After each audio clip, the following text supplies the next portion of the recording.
गणपती बाप्पा मोरया, मंगलमूर्ती मोरया. तर मंडळी, कसे आहात तुम्ही सगळे? मी आशा करते की तुम्ही सगळेजण स्वस्त मस्त आणि आनंदी असाल. And once again welcome back to Harshu's lifestyle. तर मागच्या व्लॉगमध्ये तुम्ही पाहिलं आपले गणपती बाप्पांचं आगमन झालं होतं. त्यानंतर मग आम्ही त्यांना देवाऱ्याच्या रूममध्ये ठेवलं होतं आणि तुम्हाला मी मूर्तीसुद्धा दाखवली होती की किती छान, म्हणजे काहीही सजवलेलं नाही आहे मूर्तीला, तरीसुद्धा किती सुंदर दिसते. आणि डोळे तर इतके सुंदर आहेत ना, मला एकदम असं मनातच भरली आहे ही मूर्ती. पण नेहमीप्रमाणे आम्ही सजवतो मूर्ती, दरवर्षी आम्ही सजवतो. तर त्यामुळे कुश आणि त्याच्या पप्पांचं म्हणणं होतं की ह्या वर्षीसुद्धा आपल्याला मूर्ती ही सजवायचीच आहे. तर मग म्हटलं ठीक आहे, आता ठरवलं आहे तर सजवायला तर पाहिजे. तर आता पुढे बघा तुम्ही आपले गणपती बाप्पा कसे सजत आहेत. तर इथे ना मी सगळे ताटामध्ये ना जे काही मी पॅच लेस आणल्या होत्या ना, ते सगळं असं एका साईडला मी काढून ठेवलं होतं.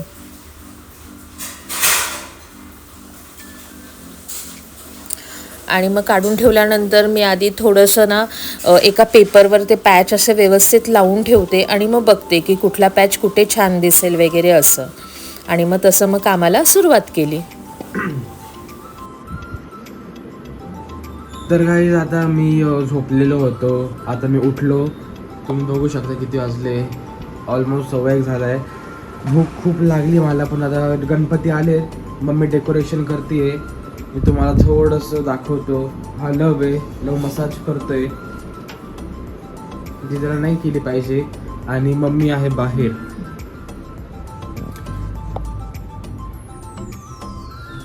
मम्मी इथे डेकोरेशन करते. तुम्हाला मी गणपती पण दाखवतो. हे बघा, गणपतीची तयारी सुरू आहे गाईज. फक्त मुकुट झालेला आहे थोडासा. नक्की सांगा कसा वाटतोय. पूर्ण तयारी झाल्यावर परत एक तसं दाखवू आम्ही. गणपती बाप्पांना सजवण्याची सुरुवात मी नेहमीही मुकुट असतो त्यांचा, त्यापासून सुरुवात करते. तर आत्तापर्यंत फक्त मी मुकुट सजवला आहे, पण मुकुट सजवल्यानंतरसुद्धा आपले बाप्पा किती छान दिसत आहेत बघा ना. आणि हे कलर कॉम्बिनेशन जे आहे ना, ते कुशच्या पप्पांची चॉईस होती बरं का. आता ना ऑलमोस्ट गणपती बाप्पांना सजवून झालं होतं. आता मी ना धोतर नेसवायला घेतलं होतं.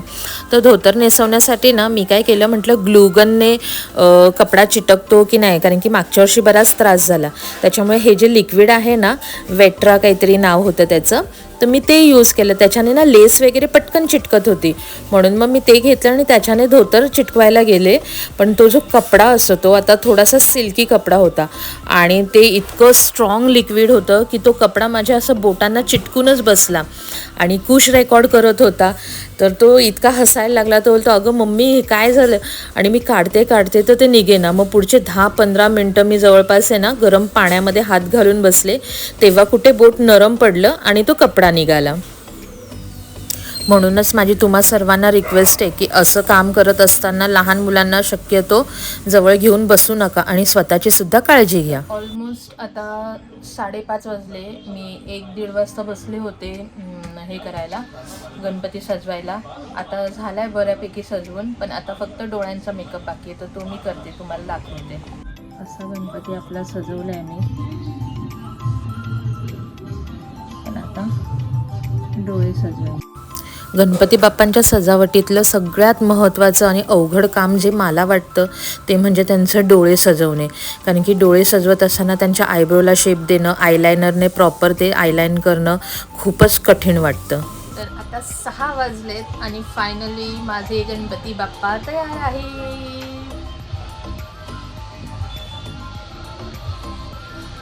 त्यांचं धोतर, पंचा, मुकुट सगळं तयार आहे. आता पटकन मी सुद्धा आवरून घेते, कारण की ब्राह्मण येणार आहेत. गुरुजींनी आम्हाला 6:30चा गोरज मुहूर्ताचा टाईम दिला आहे हे प्राणप्रतिष्ठेचा. तर त्याच्यामुळे आता पटकन खाली जाऊन फटाफट सगळी पूजेची जे काही सामग्री लागणार आहे ते सगळी काढून ठेवते, नैवेद्य तयार करून ठेवते. आणि मग 6:30-6:45ला गुरुजी आले की बाप्पाचं प्राणप्रतिष्ठा होणार आणि बाप्पा त्यांच्या जागेवर आसनस्थ होणार.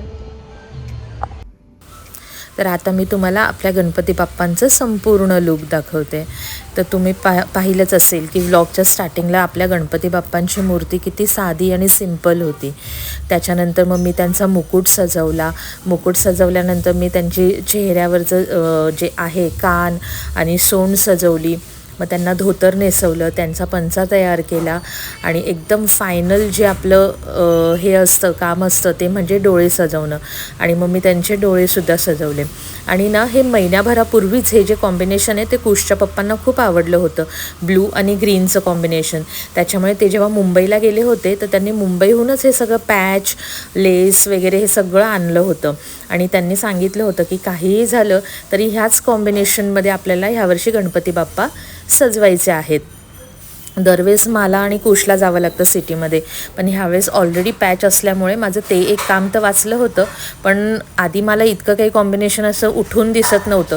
पण जेव्हा गणपती बाप्पांना पूर्ण सजवलं त्यानंतर गणपती बाप्पा इतके सुंदर दिसायला लागले. हा रंग गणपती बाप्पांवर इतका खुलून येत होता, एकदम जिवंतपणा आला होता मूर्तीमध्ये. असं वाटत होतं की एकदम असं लहान मुलांसारखं असं जवळ घेऊन बसावं बाप्पांना. मग त्याच्यानंतर मग तयारी तर बाप्पांची झाली होती. गुरुजी पण आले होते. खाली आमची सर्वांची पूजेची तयारी झाली होती. मम्मी, पप्पा, आरू, दश, पूनम सगळेच आले होते. आणि मग फायनली कुश गणपती बाप्पांना घेऊन खाली आला.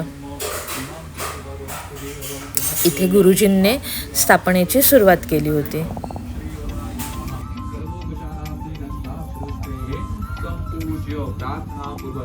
नमस्करोमि शंखघंटिकदेवता नमो नमः. घंटी मागवा बरं.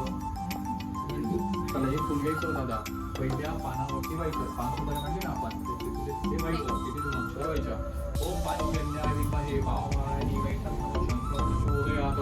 स्नानास्नाते अक्षराणां समर्पयामि. घंटी आता ते सगळीकडे वाजवायची. वाजना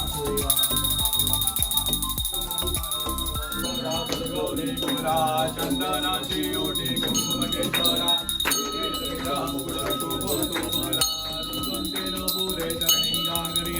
जय देव जय देव जय मंगल मुरती श्रीराज मुरती दर्शन धरणे कामना मुरती लंबोदर पीतांबर परिमल वंदना सरस्वती श्रीनयना.